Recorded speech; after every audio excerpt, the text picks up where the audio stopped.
Баршаңызға сәлем достар, менің каналыма қош келдіңіздер. Бүгін сіздерге өте дәмді әрі жылдам дайын болатын салаттың жасалу жолын ұсынамын. Видеоны соңына дейін қарап, каналыма тіркеліп, лайк басуды ұмытпаңыздар. Бізге қажетті заттар: ірімшік, піскен тауық еті, жүгері, піскен жұмыртқа, майонез, ананас, сарымсақ, тұз және әсемдеуге жаңғақ.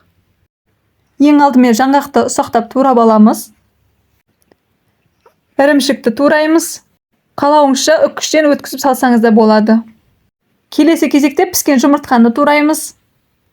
Барлығын үлкен немесе ұсақ қып турау, ол өз қалауыңызша.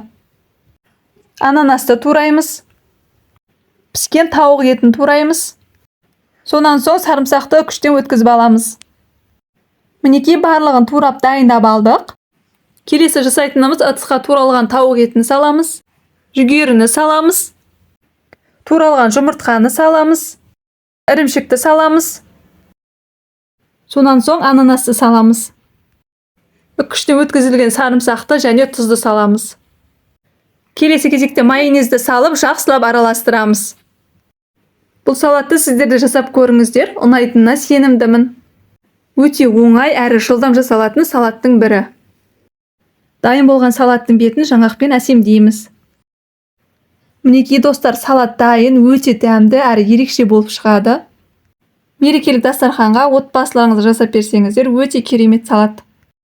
Достар, менің каналыма тіркелмеген болсаңыздар, тіркеліп, лайк басуды ұмытпаңыздар.